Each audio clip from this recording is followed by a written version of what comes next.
Bom, pessoal, dando continuidade ao nosso seminário, agora nós veremos como criar uma rede de Petri utilizando o PM4Py, né, via código. Ah, então, para isso, a gente vai utilizar como exemplo um processo de envasamento de uma cervejaria que possui uma máquina envasadora, né, que ela tem a capacidade de envasar 5 litros de cerveja em 12 latas por vez, né? Então, o nosso problema aqui é essa máquina ela tem que envasar 1.000 litros de cerveja, envasando 5 litros em 12 latas. E uma vez que essas latas elas estão preenchidas, ela as empacota, né? Ela faz um pacote de 12 latas de cerveja e remete esse pacote para um depósito. Então, antes de mais nada, para a gente iniciar a nossa rede, a gente precisa criar um objeto do tipo PetriNet com o nome que a gente vai dar para essa rede. Então, para isso, a gente precisa, antes de tudo, realizar a importação da classe PetriNet e da classe Marking. Então, para a gente iniciar a nossa rede, basta chamar o construtor da classe PetriNet, passando como parâmetro o nome da nossa rede. Então, vou executar esse trecho de código. Pronto, nós já temos a nossa rede de Petri, um objeto vazio, né, sem nenhum lugar, nem nenhuma transição ainda. Então, agora o próximo passo é criarmos os lugares.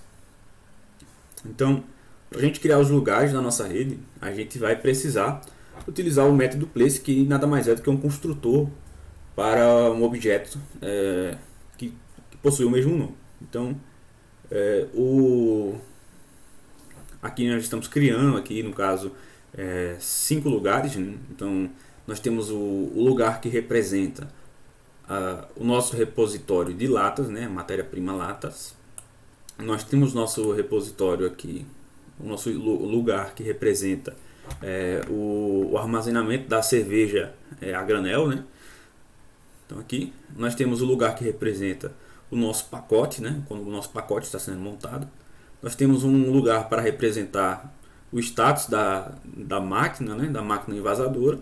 Nós temos um lugar para representar o depósito, né? A etapa final do processo, que é quando os pacotes são encaminhados ao depósito. Então, uma vez criados os lugares, a gente precisa adicionar esses lugares à nossa rede. Então, para a gente adicionar, basta a gente acessar o conjunto de lugares da nossa rede, né, que é feito através desse acesso direto, né, ao conjunto de lugares, e adicionar cada um dos lugares que a gente criou. Então, esse trecho de código aqui, ele faz justamente isso. Ele está adicionando cada um dos lugares ao conjunto de lugares na rede de Petri. Então, vamos executar esse trecho. Executor, nós já temos nossos lugares dentro da nossa rede. Então, dando continuidade à nossa modelagem, a gente precisa agora criar as transições. Então, no nosso problema nós temos basicamente duas ações principais que o nosso modelo faz. Então, o primeiro deles é o processo de envasamento. Então, a máquina envasadora, se ela estiver disponível, ela pode envasar as latas, né? Se houver cerveja disponível, se houver latas disponíveis. E o processo de depositar, que é ao final de envasar uma determinada quantidade, as 12 latas, ela faz o pacote e deposita no depósito. Então, a gente vai criar duas transições. A primeira chamada T1. Eu adicionei um label aqui para indicar qual é a ação que essa transição está representando. Então, a transição T1 ela representa o processo de envasar, e a transição T2 ela representa a ação de depositar.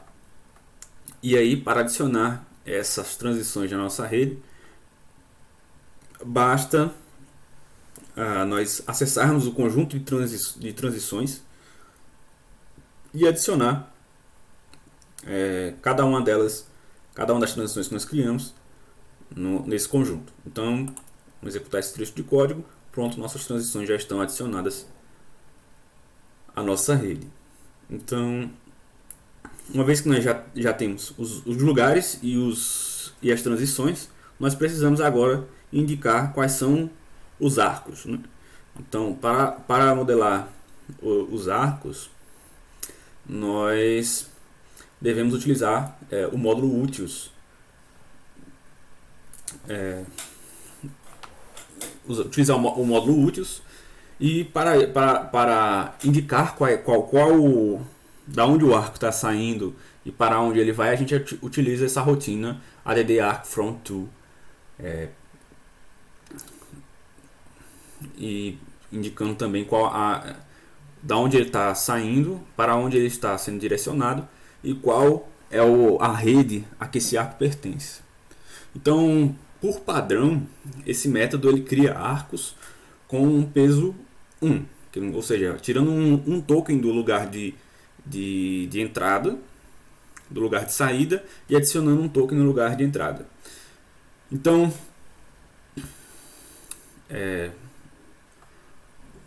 para a gente mudar o peso desse arco, a gente tem que utilizar esse parâmetro weight,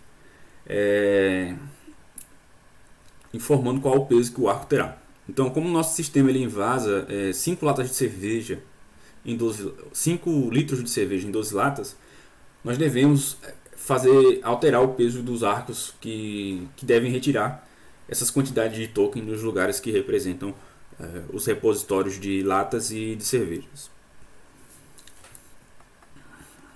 Então, antes de mais nada, a gente realiza a importação do módulo úteis, e aí a gente primeiro vai adicionar os arcos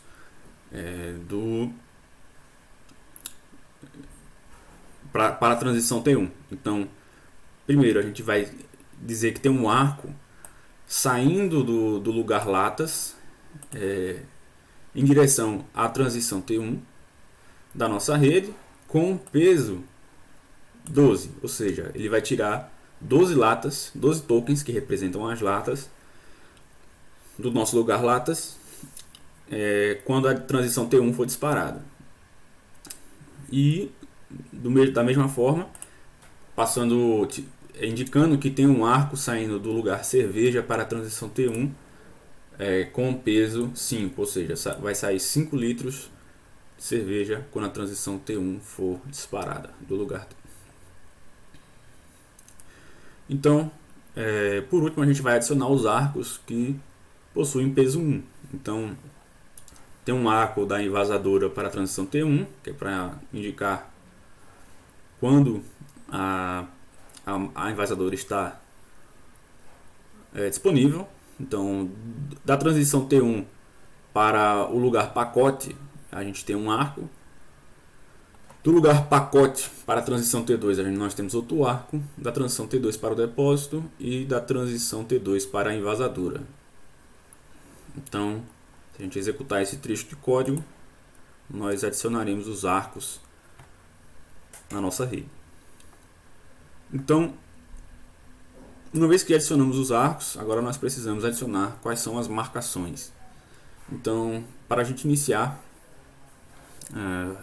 adicionar, na verdade, qual marcação inicial que a nossa rede deve ter, a gente utiliza um objeto do tipo marking.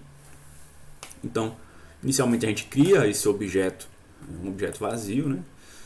A gente cria o objeto e aí a gente indica que a nossa marcação inicial, no lugar latas, ela vai ter essa determinada quantidade de tokens. Aqui no caso eu fiz um cálculo aqui para facilitar, mas ele vai ter aqui 2.400 tokens nesse lugar, né? Representando a quantidade de latas que eu vou precisar para envasar os 1000 litros de cerveja.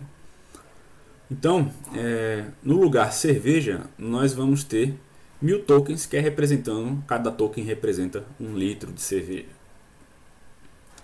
E já na nossa envasadora, como eu só tenho uma envasadora, eu só tenho um token aqui, para indicar quando a envasadora estará disponível.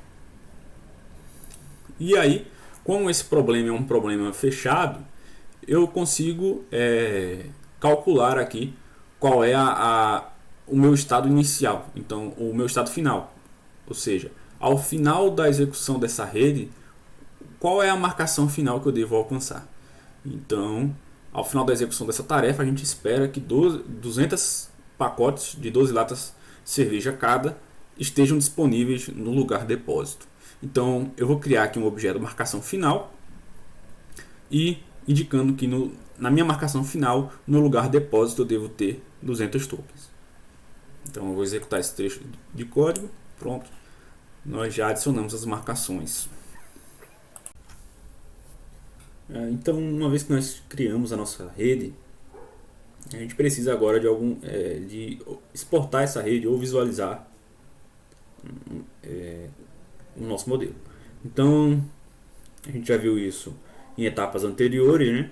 Para a gente realizar a exportação, a gente utiliza o módulo exporta, né? Passando a rede, a marcação inicial, o nome do arquivo onde a gente vai exportar, no padrão .pnml, e a marcação final, a gente exporta essa rede para esse arquivo. E se a gente quiser visualizar, a gente utiliza o módulo Visualize, passando a nossa rede, a marcação inicial e final, a gente consegue ter uma visualização gráfica do nosso modelo. Então vamos executar esse texto de código. E aqui nós temos a nossa rede, né, visualmente. Então esse lugar aqui ele representa a máquina envasadora com um token. E esse outro lugar aqui ele representa o repositório de cerveja, né, 1000 litros. Esse outro lugar ele representa o nosso repositório de latas vazias. Então eu tenho 2400 latas vazias inicialmente. Então a transição envasar ela está habilitada, e quando ela for disparada ela vai retirar um token do lugar envasadora, 5 tokens do lugar cervejas e 12 latas do lugar desse repositório de latas. E aí vai colocar um token no lugar pacote, que é esse lugar aqui.